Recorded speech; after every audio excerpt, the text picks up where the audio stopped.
We will not surrender. We will not beg. We will fight. Cheering. Not everyone, but enough. War means danger, but it also means glory. Loot, slaves, land. For the warriors, anyway. For everyone else, it means terror and possible death. Every able man will serve. Bring your tools, your weapons, your courage. Tomorrow we march. More cheering. The Lugal raises his axe. The copper blade catches the light. The crowd roars. You feel sick. See, here's the thing about Sumerian warfare. It's not professional soldiers fighting other professional soldiers on some distant battlefield. It's farmers and labourers and craftsmen, handed weapons, told to march to the neighbouring city and ordered to kill the farmers and labourers and craftsmen there. The warriors, the actual trained fighters, they're a small group, maybe 100 men in a city of 10,000. They're the Lugal's personal guards, professional, skilled, equipped with the best bronze weapons and armour. Everyone else, you get a wooden spear with a fire-hardened tip, maybe a copper knife if you're lucky, a shield made of woven reeds and leather, and absolutely no training beyond stick the pointy end in the other guy. Odds of survival, not great. That night, the city buzzes with preparation. Families gather in their courtyards, talking in hushed voices. Some people pray to the gods, some sharpen tools, some just sit quietly, processing what's coming. Your family gives you their version of encouragement. Don't die, your mother says. Super helpful. Aim for the stomach, your father adds. Easier target than the head. Can I have your good sandals if you don't come back? Your younger brother asks. Family bonding at its finest. You try to sleep, can't. Obviously, your mind keeps running through scenarios. What if you actually have to fight someone? What if they're bigger than you? What if they're better armed? What if you freeze? What if you run? What if you die? Morning comes whether you're ready or not. The assembly point is outside the city gates. Men are gathering, hundreds of them. Some look eager, most look terrified. A few are clearly drunk, which is honestly a solid strategy. The warriors are already organised. They stand in formation, bronze weapons gleaming, looking professional and deadly. They'll lead the attack. Everyone else will follow and try not to die. The Lugal rides past on a donkey. Yeah, a donkey. Horses haven't been domesticated for warfare yet. That happens later. Right now, if you're wealthy enough to ride instead of walk, you ride a donkey. The Lugal's donkey is decorated with ribbons and bells. It looks ridiculous. Nobody laughs. The Lugal has an axe. A priest performs a blessing, asks Enlil to grant victory, promises sacrifices if the battle goes well, threatens the enemy's gods, which seems unwise, but what do I know about Bronze Age theological trash talk? Then you march. The heat is already building. It's maybe 2 hours past dawn, and you're sweating. The copper knife at your belt feels heavy. The spear in your hand feels inadequate. Your shield, basically a wooden frame with leather stretched over it, feels like it might stop a strong sneeze, but nothing more. The distance to Kish is about 15 miles. That's a full day's march in this heat, carrying weapons and supplies. No one's in formation. It's just a mob of armed men trudging north through the dust. Some guys are singing war songs, boasting about what they'll do to the enemy, talking big. It's definitely helping their courage, possibly making them overconfident. Others walk in silence, eyes down, just putting one foot in front of the other. You're in the silent group. Around noon, the march stops. Heat's too extreme. Everyone collapses in whatever shade they can find. Water's distributed, it's rationed carefully. Beer too. You drink both, trying to rehydrate and calm your nerves simultaneously. The guy next to you is praying. hands pressed together, eyes closed, lips moving, asking the gods for protection, for survival, for his family to be okay if he doesn't make it back. You start praying too. Can't hurt. The march resumes in late afternoon when the temperature drops slightly. By evening, you're close. You can see Kish in the distance. Walls, buildings, their ziggurat rising against the darkening sky. They know you're coming. They saw the dust cloud miles away. They're ready. The army camps for the night within sight of Kish's walls. Fires are lit. Food is distributed. More prayers happen. The warriors gather separately, planning. The Lugal consults with his commanders. You sit with other conscripts, all of you trying not to think about tomorrow. Someone tells a joke. It's not funny. Everyone laughs anyway. Nervous energy. Someone else shares beer from his personal supply. Pass it around. Take a drink. Pass it on. Simple human connection before possible death. You try to sleep. The ground's hard. The night's cold. Your mind won't stop racing. But eventually, exhaustion wins. You drift off. Dawn comes too fast. The attack begins before the sun's fully up. The warriors charge first, screaming, weapons raised. Everyone else follows because what else are you going to do? The gates of Kish are closed, defenders line the walls, arrows start falling. Not many, archery isn't super developed yet, but enough. A man near you takes an arrow in the shoulder. He goes down screaming. You keep running. The warriors reach the walls first. They've got ladders, siege equipment. They start climbing. Defenders push the ladders away. Men fall, bones break, screaming intensifies. You reach the wall. Someone hands you a ladder. You're climbing before your brain catches up. Don't think, just move. One rung. Another. A defender appears above you. He's got a rock. He throws it. You duck. The rock hits the guy below you. He falls. The ladder shakes. You hold on. Keep climbing. You reach the top. The defender is there with a spear. He thrusts. You deflect with your shield. The shield splits. The spear grazes your arm. Blood. Pain. You thrust back with your own spear. He dodges. Someone else comes up behind you. Another attacker. Together you push forward.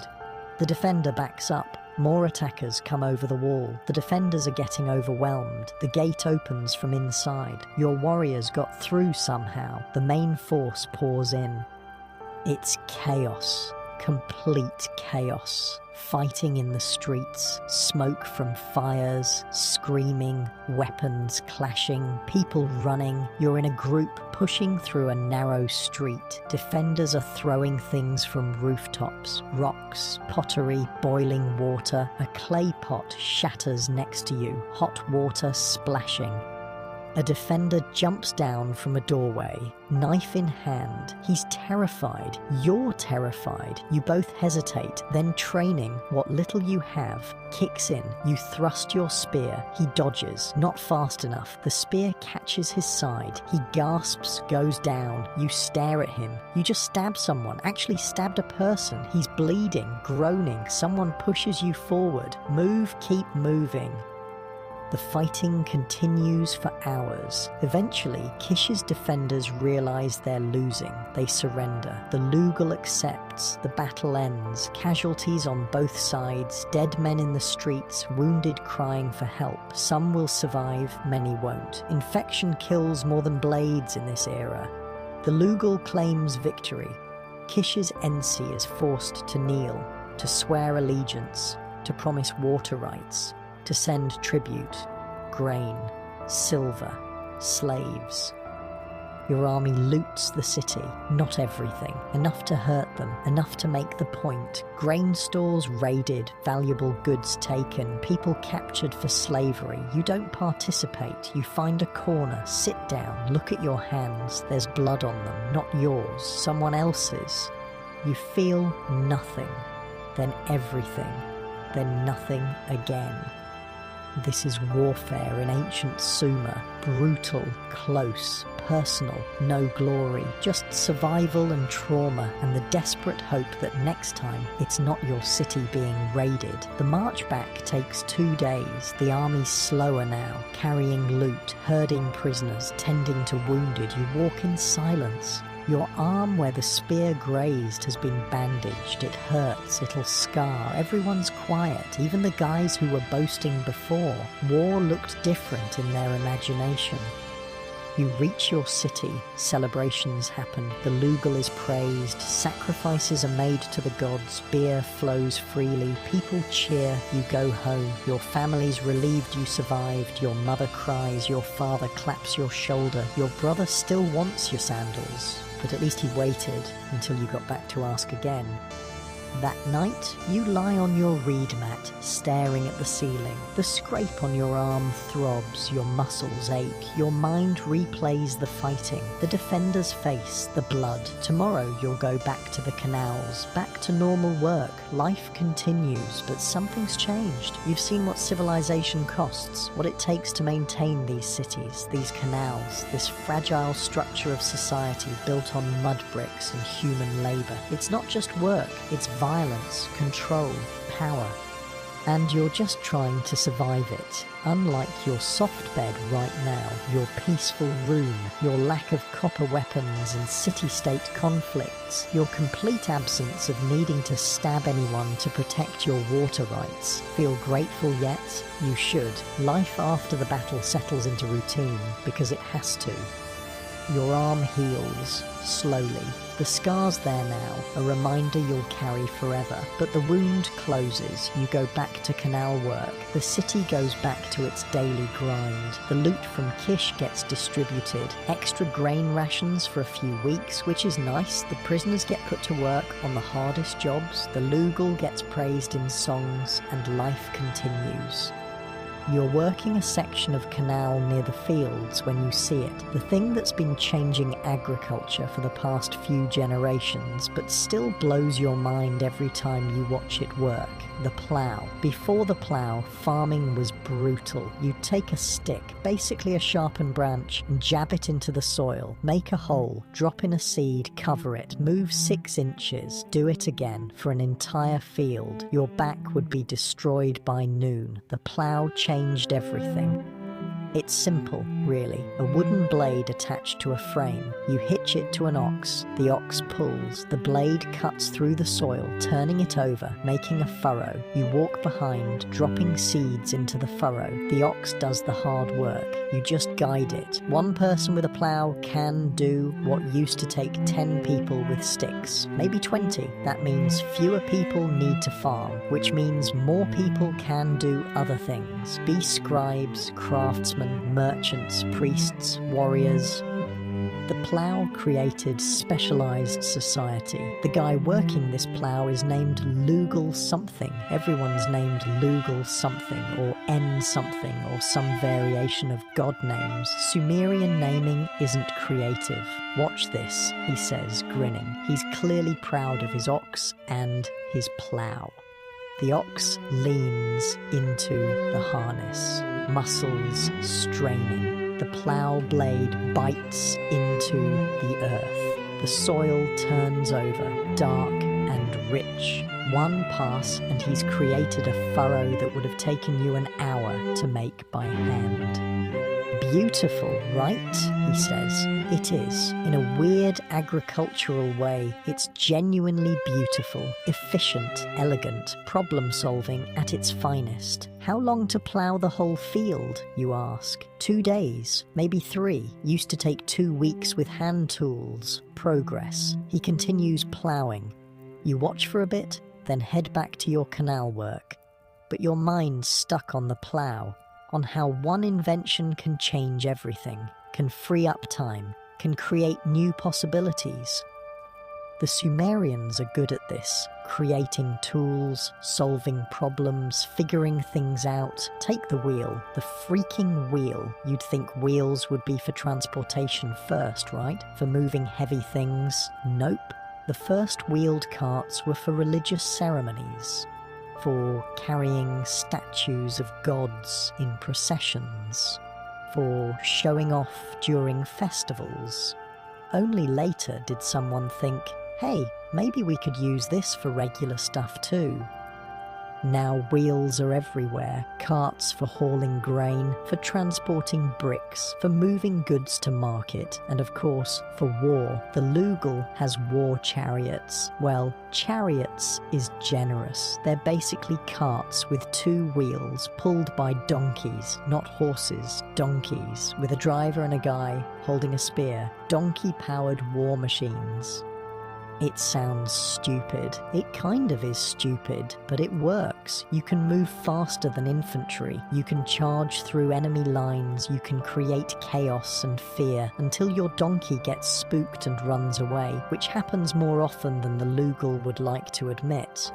Someone once joked that the military should call them donkeyry instead of cavalry.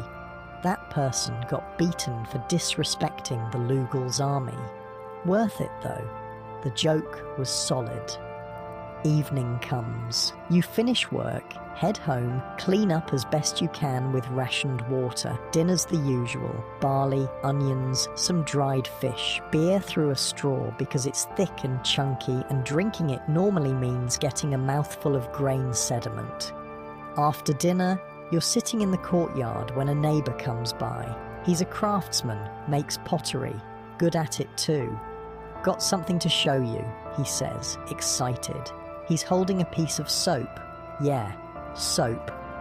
The Sumerians invented soap. It's not like modern soap. No fragrance, no moisturizers, just pure cleaning power. They figured out if you mix animal fat with lye, you get this substance that removes dirt. Actually removes it instead of just smearing it around like water does.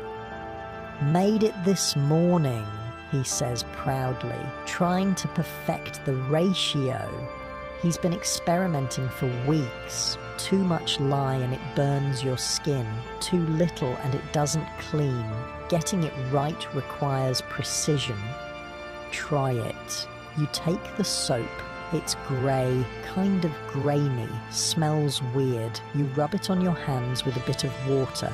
Foam appears, actual foam. You rinse. Your hands are cleaner than they've been in months. This is wild, right? I'm going to sell it at the market. People will pay for this.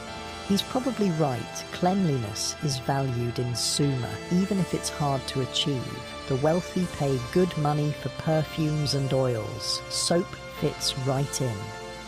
Your neighbour heads off to show other people his invention. You sit back down, still marvelling at your clean hands. It's the little things, small improvements, incremental progress. That's how civilization works, not giant leaps, just people solving small problems one at a time.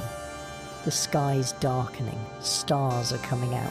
You've got some free time before bed, so you head to the small shrine on your street corner. There's going to be a gathering. People meet there sometimes in the evenings to talk, share news, drink beer. When you arrive, a group's already there. Someone's brought a board game. It's the racing game. Players move pieces around a board trying to be first to finish. Dice made from sheep knuckle bones determine how far you move. Gambling's involved, naturally. Small bets, a bit of grain here, a cup of beer there, nothing serious, just entertainment. You watch a few rounds, the dice are loaded, not intentionally, just because knuckle bones aren't perfectly balanced. Everyone knows, everyone accepts it. Part of the game's charm is figuring out which way the dice prefer to land. An older man sits down next to you. He's a teacher at the scribe school. You recognize him from when you were moving tablets. You know why the dice work the way they do? He asks. You shake your head. Mathematics, probability. The gods of chance favor certain numbers. He launches into an explanation of the Sumerian number system. This is what educated people do for fun, apparently. Talk about math. We count by 60s, he says. Not 10s like you might think. 60s. He holds up his hand, points to the segments on his fingers, the joints, the sections between joints. Count these. On one hand, 12 segments. Use your other hand to track sets of 12. 5 fingers times 12 segments equals 60. You try it. He's right. If you use one hand to point at each segment while using the other hand's fingers to count sets, you get to 60. That's why we divide the day into 24 hours. That's twice 12. Each hour into 60 minutes. Each minute into 60 seconds. A full circle is 360 degrees. That's 6 times 60. Your mind's spinning. You never thought about why time is divided the way it is. Turns out it's just based on counting finger segments 5,000 years ago. The decisions ancient people made casually become permanent structures. Time itself is measured in Sumerian math. Wild. The teacher continues. He's on a roll now, talking about how Sumerian mathematicians can solve complex problems, calculate the area of irregular shapes, figure out volumes of grain storage, predict the flooding patterns of rivers using geometric formulas. We even know, he says, lowering his voice like he's sharing a secret, the relationship between the sides of a right triangle. What relationship? The square of the longest side equals the sum of squares of the other two sides. You have no idea what that means. In simpler terms, if you have a triangle with one corner perfectly square, you can predict the exact length of any side if you know the other two. It's useful for construction, for surveying land, for building. He's talking about what will later be called the Pythagorean theorem, named after some Greek guy who won't be born for another 2,000 years, but the Sumerians already know it. They've been using it for generations. Math predates the mathematicians who get credit for it. Another guy joins the conversation. He's an assistant to one of the temple's astronomers. You want to know what's really impressive? He says. We can predict when the moon will disappear. The moon disappears sometimes. The shadow of the earth crosses it, makes it dark, terrifies everyone who doesn't know it's coming. But we know. We track the moon's cycle. We calculate when the alignment will happen. We warn people so they don't panic. Lunar eclipses. The Sumerians can predict lunar eclipses. They've been observing the sky for so long, tracking patterns so carefully, they've figured out the cycles. Solar eclipses too, he adds. Those are trickier, but we're getting better.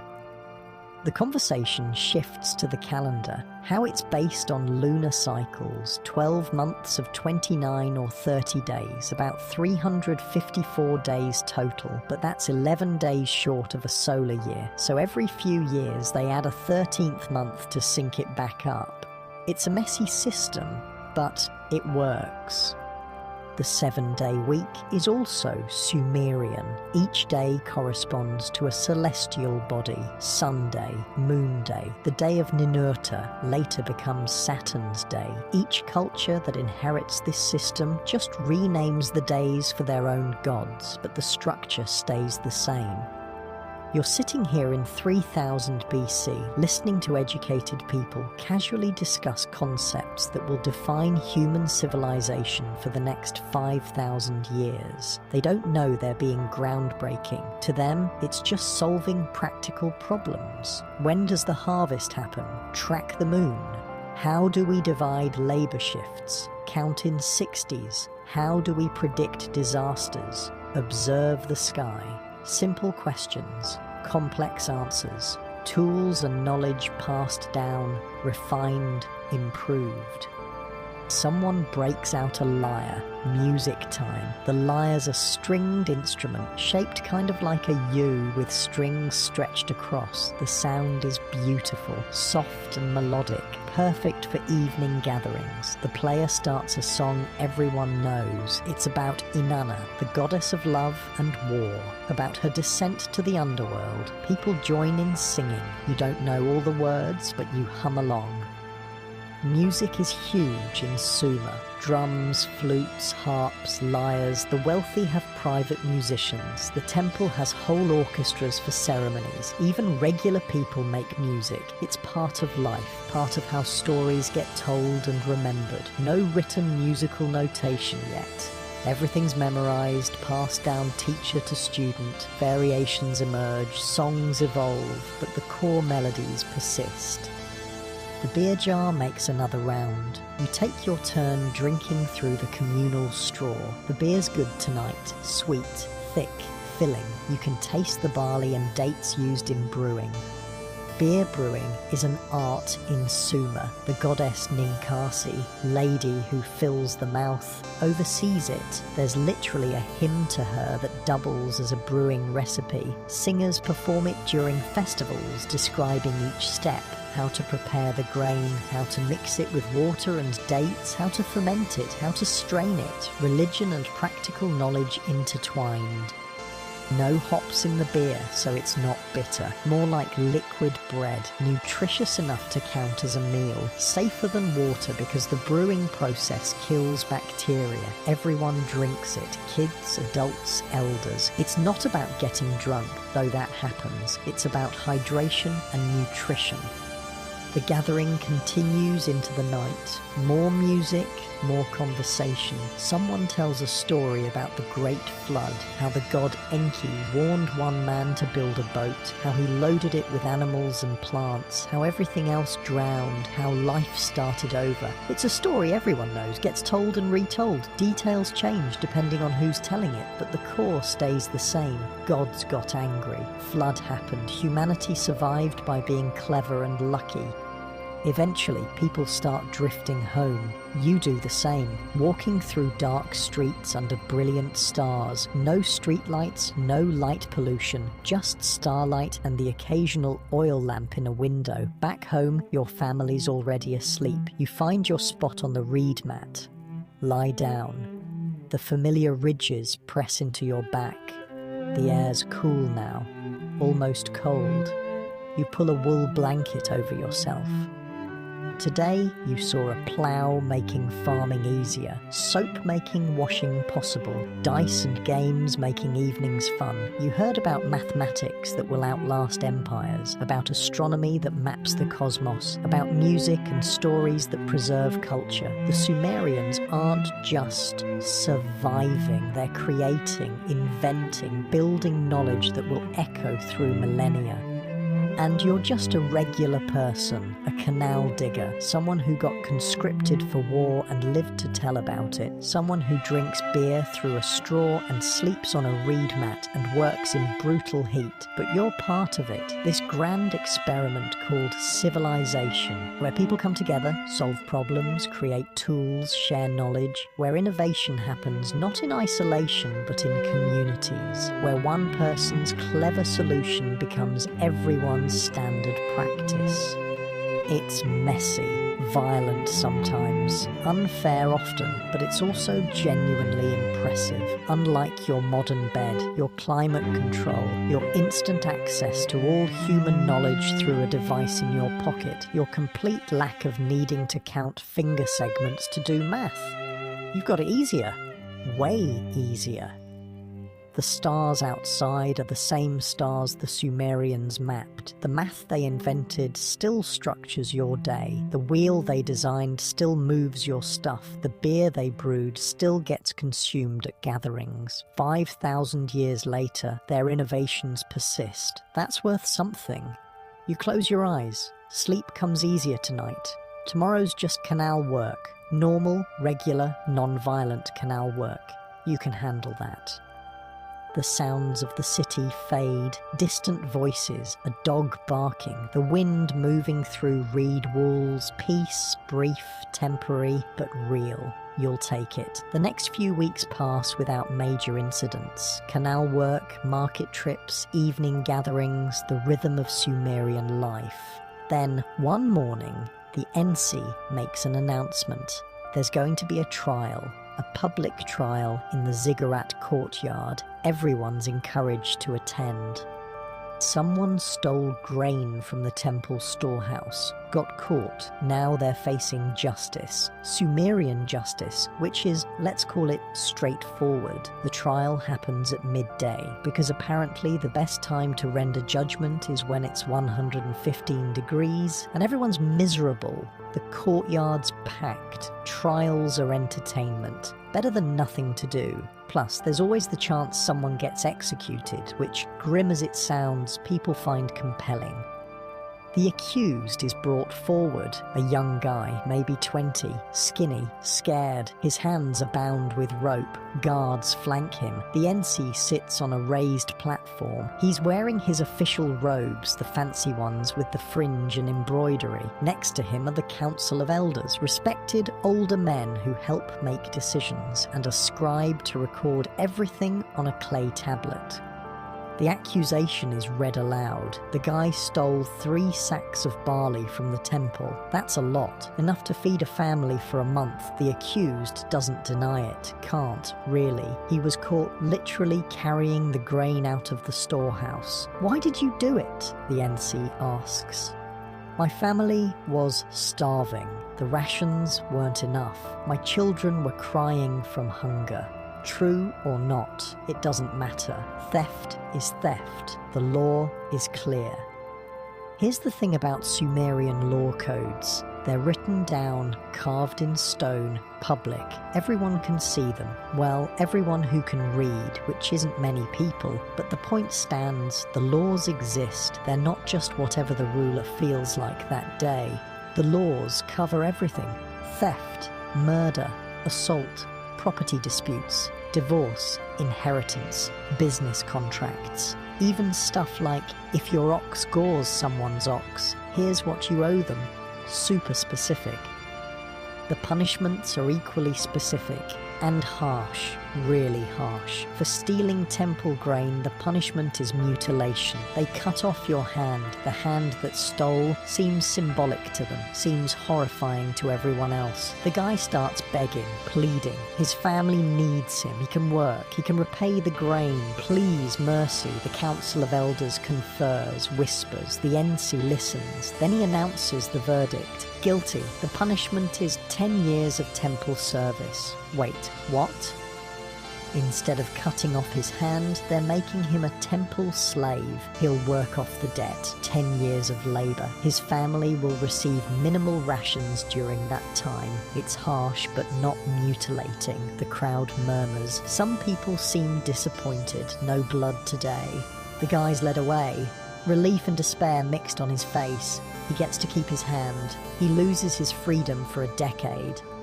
Sumerian justice is weird. Sometimes they're brutal, cutting off hands, gouging out eyes, executing people for relatively minor crimes. Other times they're almost reasonable. It depends on the NC, the specific law, the circumstances, whether the gods seem angry that day. Consistency is not their strong point.